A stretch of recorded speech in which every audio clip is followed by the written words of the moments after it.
자, 마지막 소식입니다. 푸틴. 네, 지금 핀란드와 스웨덴이 나토 가입 신청 계획을 공식 발표했는데요. 러시아가 동유럽의 나토 가입 중단을 요구하며 우크라이나 침공을 강행한 지 81일 만입니다. 스웨덴과 핀란드는 다음 주에 나토 가입 신청서를 공식 제출할 것으로 보이고요. 절차상 최종 가입 성사까지는 수개월 소요될 전망입니다. 근데 이게 원래는 이게 푸틴이 뭐 가입하면은 뭐 어떻게 하겠다 뭐 화를 냈던 것 같은데 네. 지금은 또 가입은 하는데 저기 무기는 가져오지 마? 뭐 약간 이런 느낌인데요? 뭐 어떻게 봐야 됩니까?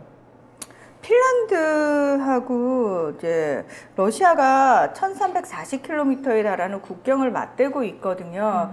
핀란드는 인구수가 사실 많지가 않아요. 이렇게 1000만 명도 안 되는 작은 나라예요. 작은 나라인데. 여기 이렇게 핀란드고 지도를 좀 보여주시기 바랍니다. 여기 네. 상트페테르부르크 제가 있었던 곳. 그렇습니다. 상트페테르부르크가 푸틴의 고향이에요. 그래서 푸틴이 지금- 상트페테르부르크 국립대 나왔죠. 네. 제가 거기에 이제 연수원을. 상트페테르부르크의 옛날 지명이 뭐죠? 그럼? 레닌그라드. 그렇죠. 네. 예, 레닌그라드였던 그런 지역인데, 그렇습니다. 자, 핀란드 같은 경우에는 예전에 러시아로부터 한 100년 정도 식민 지배를 받은 그런 역사가 있습니다. 그리고 독립을 하면서 사실 1939년부터 40년까지 2년간에 걸쳐서 겨울 전쟁이라는 걸 치러요.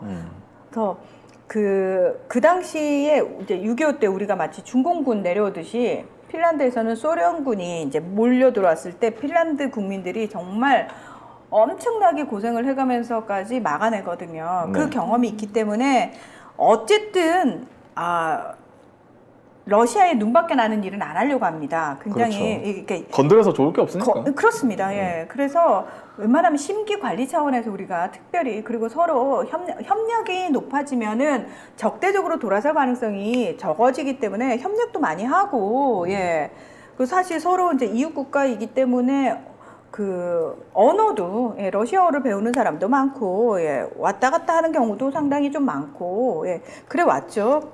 그리고 핀란드 국민들 자체가 우리가 특별히 나토에 꼭 가입을 해야 된다라는 여론이 높지 않았어요. 그게 이제 쓸데없이 러시아를 자극하는 게 별로 좋지 않기 때문에 그렇죠. 근데 이번에 우크라이나 침공을 보면서 이게 남의 일이 아닌데 우리가 제일 먼저 처맞겠는데? 라는 이제 위기감이 들었을 수 있어요. 그래서 국민 여론 자체가 가장 최근 여론조사 결과를 보면 76%가 나토에 가입을 해야 된다. 뭐 이런 얘기가 나오고 있는데 결정적으로 지금 나토는 그러니까 나토하고 EU하고는 달라요. 유럽연합 회원국은 27개 회원국이고 나토는 30개 회원국이 있어요. 나토 회원국이면서 EU 회원국이 나라들도 있지만 그게 아닌 나라들도 있는데 시스템이 어쨌든 어떤 나라가 회원국으로 가입을 할 때는 나머지 국가 만장일치가 돼야 돼요. 그래서 지금 현재는 터키가 반대를 하고 있어요. 그러니까 터키가 뜬금없이 반대를 하더라고요. 뜬금없는 게 아니고 터키는 러시아하고 굉장히 친한 나라입니다. 터키는 유럽이라든지 중동에서 어떤 문제가 발생을 했을 때 그 사이에 껴가지고 러시아하고 중재자 역할도 상당히 많이 했을 뿐만 아니라 그 사이에 껴가지고 물건 팔아먹는 거라든지 뭐 이런 것들. 그리고 터키가 특히나 이제 미국을 견제하기 위해서 의도적으로 러시아와 친해진 부분도 있고 러시아 무기도 상당히 많이 들어온 상황이에요. 그래서 S-400, 그러니까 러시아판 사드라고 하는 S-400을 들여가지고 2기나 들여가지고 미국을 굉장히 이제 심기 불편하게 해가지고 미국이 경제 제재 때려가지고 리라화가 확 다운된 적도 있었죠. 한 2, 3년 전에 기억을 떠올려 보시면 아마 기억이 나실 겁니다. 그래서 명품 사야 된다고 터키 명품 사야 된다는 얘기도 많이 했었는데 일단 터키는 EU에 가입을 하고자 했지만 EU에서는 안 받아줬고 나토는 회원국입니다. 근데 나토 내에서 미국에 이어서 두 번째 군사력을 가지고 있는 나라예요. 그래서 나토 내에서는 터키의 영향력이 큽니다. 그래서 에르도안이 뭐 러시아랑 친하기 때문에 그 이유만으로 반대를 하고 있는 건 아니고요. 터키는 아마 이걸 기회 삼아 가지고 유럽 쪽에서 얻어낼 것들 이제 협상을 하려고 할 겁니다.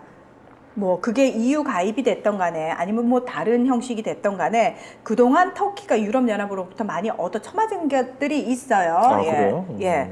그러니까 특히나 에르도안 들어서고 나서 에르도안이 제왕적 대통령제로 그 헌법 개정을 하고 독재죠, 거의 독재를 뭐. 하면서 유럽연합으로부터 굉장히 많은 제재도 받았을 뿐만 아니라 많이 얻어 처맞았고 그다음에 키프로스라고 하는 동지중해 거기 이제 묻혀 있는 원유, 천연가스와 관련해가지고 지금 유럽적 국가들하고 터키가 싸움이 붙은 상황이거든요. 요거 이제 한 몇 년째 되고 있는데 아마 이런 문제까지 다 얽혀가지고 터키 입장에서는 지금 유럽을 상대했던 그동안 상대하면서 큰 소리 내지 못했던 거, 제대로 권리 주장 못했던 것부터 시작해서 싸워야 할 것들을 아마 협상 카드로 많이 내밀 겁니다. 그래서 그거에 따라서 핀란드와 스웨덴의 나토 가입을 우리가 찬성해 줄지 말지 결정할게 이런 식으로 터키 입장에서 지금 논한 겁니다. 뭐 쿠르드족 뭐 이야기가 있던데 그거는 명분으로 된 거죠. 그러니까 이건 뭐냐면은 자 터키는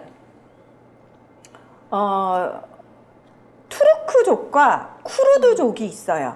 그래서 투르크 쿠르드. 예, 투르크와 쿠르드족이 나뉩니다. 쿠르드족이라 하면은 전 세계에서 가장 많은 인구를 가지고 있음에도 독립된 국가를 가지지 못한 비운의 민족이죠.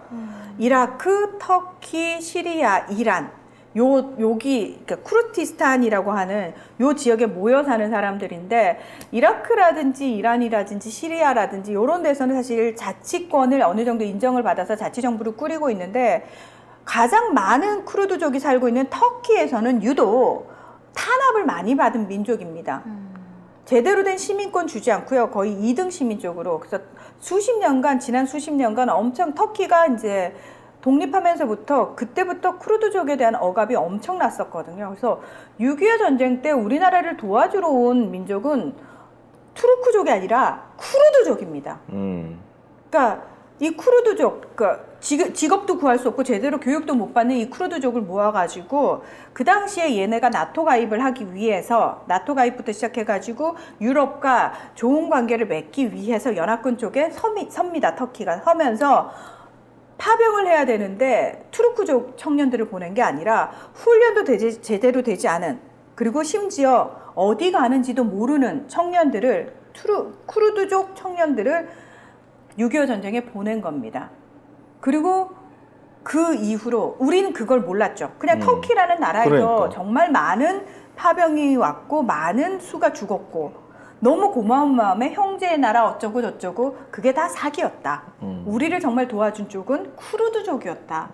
근데 그 쿠르드족이 쿠르드 노동자당이라고 해서 정당을 꾸려가지고 계속 정치적인 활동을 하는데 일단 이 쿠르드 노동자당을 터키 정부는 테러 조직으로 지정을 했습니다. 그래서 이들이 탄압을 받으면서 북유럽 쪽이라든지 이런 쪽으로 많이 망명을 해서 가기도 했고 갔단 말이죠.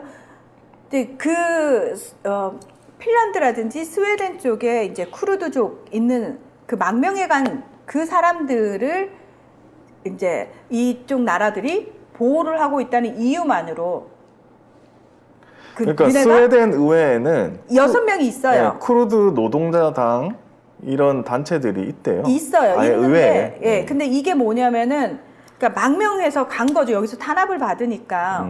정치적 망명을 한 건데, 그럼 당연히 유엔 헌장에 의해서 정치적 망명은 받아주는 겁니다. 받아줘야 되는 겁니다. 예. 그래서 터키는 이 의회에, 이 스웨덴 의회에 테러 지지자들이 있는데, 그거는 사실은, 웬 나토냐? 이렇게 하는 거지. 일단 쌍핀 거죠. 그러니까 그거 자체가 문제였다기보다는 그거는 정치적 명분으로 내세우기 너무 좋은 거죠. 너무 좋은 거고 실리는 뒤에 동지중해 원유부터 시작해 시추 부분이라든지 그다음에 유럽연합하고 그동안 삐걱삐걱거린 부분들 그래서 유럽연합이 터키에 가하고 있는 제재라든지 이런 것들과 관련해가지고 아마 딜을 할 가능성이 크다라는 거죠. 근데 나토에 가입하려면 30개 회원국이 만장일치가 돼야 된다고 하거든요. 네, 30개예요. 네. 그러면 터키가 반대해버리면 사실은 안 됩니다. 안 되는 거잖아요. 네, 안 됩니다. 그러면 만약에 안 되면 스웨덴하고 핀란드는 러시아의 눈에 나기만 하고 가입도 못 하고. 아니요, 핀란드 대통령이 사실은 이 부분과 관련해 가지고 미리 푸틴 대통령하고 전화 통화를 했어요. 그러니까 사실은 지금 핀란드나 스웨덴 입장에서는 할 말이 있는 게 뭐냐면 여론조사가 나토 가입 찬성이 압도적으로 나왔다라는 거예요.